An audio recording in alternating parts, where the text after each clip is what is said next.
seriously, what thoughts come to your mind when you would receive a letter saying you took out a library book 25 years ago and never returned it? How on earth, it's crazy to me, because why would they even wait that long to reach out to you to say, hey, when you bring this back? Like, did Jerry ever get a letter about this beforehand? But still one of my favorite episodes. In season 3, definitely. And a very good one, too, I will say. The library. So, the idea of the library actually came from Larry Charles, since they all like to pitch their ideas. Larry Charles was a fan of, movies with, a cop delivering, some, efficient, monologues. Some, Hollywood movies type tough guy person who just comes out and, really passionate about something you wouldn't think anybody else would give a crap about, but yet he does. That kind of, got built into that. So he thought of this idea here with a library cop played by Philip Baker Hall, who apparently was a very known actor at the time, cutting these monologues, whenever he confronted Jerry in his apartment about an overdue library book. So Jerry gets a letter from the New York Public Library saying that he checked out Henry Miller's Tropic of Cancer back in 1971 and never returned it. 25 years overdue. And Jerry just mentions how, he remembers returning it. He tells a story about how he was with a girl that day, Sherry Becker. She wore an orange dress and was eating a piece of blackjack gum. He was saying how they were reading from Tropic of Cancer at the library, and he said he returned the book. So he was going to go down and talk to someone at the library. So he goes down. Well, first off, Kramer was also making fun of the people who, instead of just spending a quarter on newspapers, go to the library just to grab those ones on the stick. He goes, "Oh look, trying to save a quarter," and then they go up and they go to wait for the librarian to help them, who's putting books away. And Jerry's like, this woman's completely ignoring me. But Kramer seems to take an interest in her quickly. Look at her. She's probably sad, lonely, maybe a virgin. She may need a little love, need a little compassion. Needs a little Kramer, baby. Needs a little Kramer, baby. I love that line. So she comes over. Obviously, she was miserable. This was a miserable-looking lady. You wouldn't even think that a woman like that would even gain the interest of Kramer later on, of course. Which apparently it went on for much longer, because she was mentioned again off-screen in a later episode that I referred to last episode. That's one that's definitely super underrated, one of my favorites. We'll get to that probably about 10 episodes maybe, but it's in season 3. But Jerry gives her the information that he received, and she said that this was been taken over to Mr. Bookman, the library cop. And then, of course, Kramer's like, "That's amazing. The library cop's name is Bookman." She's like, "Uh-huh." Still seems like not interested at all whatsoever. He's like, "That's amazing. Like an ice cream man named Cone." Well, I mean, there was David Cone, the baseball player. Maybe there was a guy named, Larry Cone or something like that, who was, like the ice cream, cop or something like that. I don't know. Something crazy. But, but Bookman was not there, so she said that Bookman will get in touch with him. While this is going on, though, George, who tagged along, came running in, and he said there was a homeless man sitting on the stairs of the library. And he thinks that he was Mr. Heyman, their old gym teacher. And Jerry's like, "Are you sure? It's probably not him." And then Kramer was just like, "Well, who is this Heyman guy? What's the big fuss about him?" And then George's like, it's a rather incident I'd rather not talk about, basically. So then they were going to lunch. Kramer stays behind and tries to make chit-chat with the librarian, who still does not seem interested in him at all whatsoever. Of course, that changes later. But later, Elaine was there, and she was talking about how she's suspicious about her boss, which she was still working with Pendant Publishing, And, of course, Mr. Lippman was still her boss. But, of course, there was a different person playing Mr. Lippman. We would see someone eventually play Lippman that... I forgot what the guy's name was. I'll remember when I see... Wait, hold on. Let me look that up here. Seinfeld, Mr. Lippman. Richard Ronald Fancy played Mr. Lippman. But he was played by someone different in this one. But everybody at the office was acting weird, and Elaine thought that he was out to fire her. Like, they didn't ask her about lunch. Lippman basically was just like... He just seemed like he wasn't really, impressed anything with Elaine did. Elaine even presented him Marion's poems, which made Kramer very emotional later in the episode, getting a little too far ahead of myself, and he didn't like them either. But the story never really went anywhere. Elaine was fine. She held onto her job until Pendant Publishing went out of business in the opposite, which is not until season 5. So we're still a long ways from there. But anyways, so they're out at lunch, and then George is still obsessing over the fact that he thinks that he thinks that guy's Heyman, and he thinks he ruined his life. Like, what do you mean? And then, first off, he said he purposely pronounced my name all the time. Instead of saying Costanza, he'd say, "Can't stand ya! Can't stand ya!"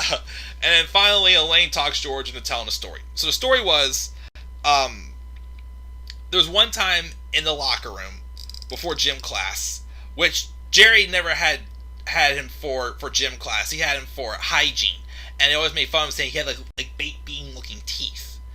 So basically, George was in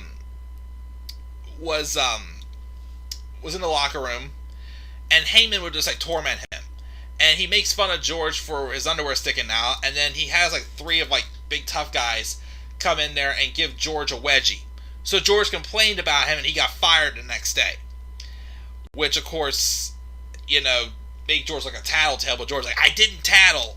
But he gave him just a wedgie. It says at least it wasn't the atomic wedgie. And what's the difference? Well, they explain the difference between the regular wedgie and an atomic wedgie. So then, which of course they say guys are just immature or whatnot, and then he's like, what did girls do? And he goes, I don't know, and then he gave him, she gave him his spew. Well, Kramer came in and said, you may want to get back to your apartment. This Bookman guy is there waiting for you. And then basically Lippman goes there, and not Lippman, Bookman was there. He cuts that monologue, and super passionate monologue over a library book. And then, basically, saying how, Jerry better turn in or else he'll be in big trouble. But he cuts it very well. He goes, he's anything Jerry said, I know I returned that book, this is a complete misunderstanding. Everything was just bouncing off of Bookman. And then he tells Seinfeld that party time is over, funny boy. You got 7 days, Seinfeld. That's 1 week. But as he's opening the door to leave, we see Marion, the librarian, trying to get into Kramer's apartment, runs in and shuts the door, and then, once again, like I said, someone you wouldn't even think with how she already, you wouldn't even think is even any sort of attracted to Kramer whatsoever. And then she's freaking out because Bookman was there, and if she saw him that she could get fired because she should be at work. And she's frustrated, and Kramer's like, well, if you're that worried, why don't you just leave back to the library? She goes, I can't. And obviously showing they're about to get it on before he cuts back to Jerry back out in the hall yelling at the library cop, telling him that, he returned that book back in 1971. He mentioned a story again about Sherry Becker in the orange dress. So he slams the door shut because obviously he doesn't know what else to do. And finally he just thinks about it. He's like, am I crazy? He grabs his old yearbook and looks through it until he finds Sherry Becker's photo. Obviously an attractive looking girl. So then the next scene, which shows Jerry meeting up with Sherry at Monk's. Much different now, nowhere close to being as attractive as she was, of course, in Jerry's eyes, for when they were in high school. So they were just catching up, and then Jerry was asking her, what does she remember from that day? Obviously, he needs, Sherry to be a witness to show that, hey, he did return the book. But there was some little issues with Jerry's story. Sherry said she was wearing a purple dress. And then she said she was chewing Dentine and she thought that licorice gum, which was blackjack gum, she thought was disgusting. And then she's like, "Yeah, we were reading passages from Tropic of Capricorn." Jerry was like, "Wait, Tropic of Capricorn?" And then she recites some weird like sexual intercourse line. Gets Jerry to remember that, wait a minute, he had checked out both Tropic of Cancer and Tropic of Capricorn. He had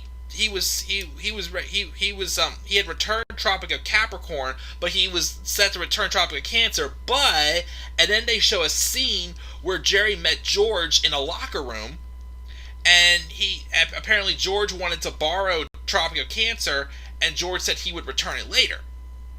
And he said, "I better get going. I'll wait for Heyman's hygiene," and runs off. And that's where Jerry remembers he gave the book to George, and George never returned. Must have never returned it. So later, back at the apartment, Jerry goes to go to the bathroom, and George is on his way up. But first, we see Kramer crying, and he was crying as he was reading Marion's poems, which also, getting a little my head myself, there was a scene also where Kramer and Marion were walking through the library, and Marion was reading Kramer her poems, and he was telling Marion how she should be published, and then they just started like trying to test how much an echo could be in the library until Bookman walks in, and basically he's like, "I remember when a librarian was older and unattractive, this and that. No one knew anything about her private life. We didn't want to know anything about her private life. Think about that, think about this. The library closed at 5 o'clock, no exceptions. This is your final warning. Got that? Cubie doll?" Just like whips that suit jacket right back around.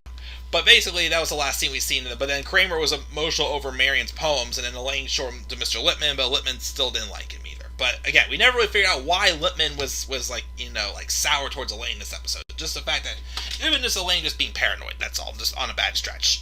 But anyway, so while Jerry was in the bathroom, George comes in. And first thing he says was, "Well, it's definitely him." "Him?" "Heyman, him." "Oh, is Heyman the gym teacher?" "Oh, yeah, it was him." I walk over to the stairs, and he's sitting there on the stairs.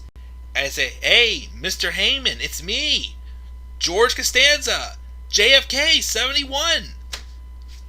Doesn't move. So finally, George is like, because he went back to talk to him because he was trying to find out if he's the one who ruined his life and made him homeless. And he's like, "Can't stand ya? Can't stand ya?" He looks up and he smiles. And Elaine's like, "Oh, he remembered you." And he sees little baked bean teeth, as he mentioned. So George gets a little frightened, goes to run. But something was holding him back. It was Heyman. He had his underwear. There it was on the 42nd Street, wherever street it was that had it happened, a fully grown man getting a wedgie. And then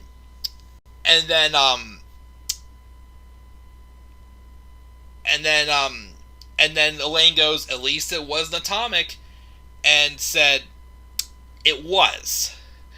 And then finally, Jerry comes out of the bathroom and tells George the story about So he said, what? I found what happened with Tropic of Cancer. I gave it to you. Don't you remember? You wanted to borrow it. You were supposed to return it. And then I met you in the gym locker room, remember? And then when George thinks, the locker room. And here's that art of connecting the stories again. Just right after, back in 1971, when Jerry gave George the book, Tropic of Cancer, in the locker room, that was the same day, right after Jerry left, when Heyman and those boys gave George that wedgie. As George ran for his life, he dropped Tropic of Cancer and never picked it back up. So Jerry, of course, just like back in Revenge, when he realized that the money was never stolen, he had to go back and, pay for his dues. He then goes back to the library, pays to find the bookman, and, that's that. And then, of course, as they're sitting there chatting in the library, George comes back and sits down, and he says, well, was Heyman still there? And George goes, nah, he's gone. Wonder what happened to him. And George, I guess we'll never know. And then we then see homeless Heyman sitting there on top of a pile of filth, just going, can't stand you, can't stand you, can't stand you, and so starts crying until it cuts down. And on the bottom of that pile, you sure enough see Tropic of Cancer, that old copy that never got returned. Oh, man. What an episode. This was one of my favorite. This is definitely one of the best episodes of the series, and in season 3, of course. It was so good. And also, I gotta say, wait, was there... Oh, it doesn't say who played Heyman. Not Biff Yeager? Was that him? Man, I don't know, but whoever played... I'm not sure if the same person played homeless Heyman or as a person in the flashbacks, but homeless Heyman to me looked a lot like the Santa Claus in Santa Claus is Coming to Town. So I thought this was Mickey Rooney, but it wouldn't have been Mickey Rooney, I don't think. But such a good episode. Can't stand you. The late library book, Philip Baker Hall. Just a great episode. Again, one of my favorites, definitely. I love this episode. It's just so crazy. 25 years later, you did reach out for 25 stinking years. Great episode. Again, definitely one of my favorites. And that's The Library. Next up is another one that's not one of my personal favorites, but it's very liked by a lot of people. And a lot of the cast members say it was one of their favorite episodes, too. The Pen. Take the pen! Take the pen! What's that one title? We'll talk about that next. What are your thoughts on the Library episode of Seinfeld? Again, one of my favorite episodes for sure. Leave your thoughts down in the comments section below. And be sure as always to slap a like on the video, subscribe for more content to my channel, and follow me on Twitter at DemandAirBoy93. Till then, guys, I'm checking out. I'll see you guys in my review of The Pen. Have a great night. Peace out, everybody. Can't stand ya!